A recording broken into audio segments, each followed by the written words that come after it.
kwa maadui wao wa kisiasa kule kwa mikutano. Ni kweli si kweli?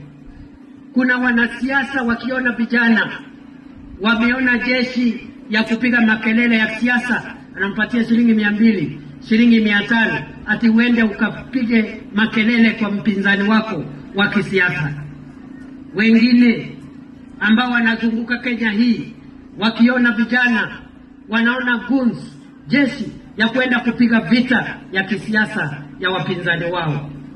Wengine wakiona vijana wanaona bloggers wa kulipwa shilingi 200 waende mtandaoni kutukana viongozi wale wengine, kutukana MCA, kutukana MP, kutukana rais, kutukana mpinzani.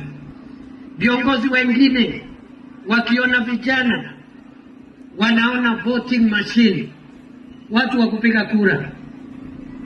Lakini hawa viongozi ukiwauliza, huyu kijana hana kazi, uko na program gani, uko na plan gani, uko na maono gani ya kutafutia huyu kijana kazi? Hana program.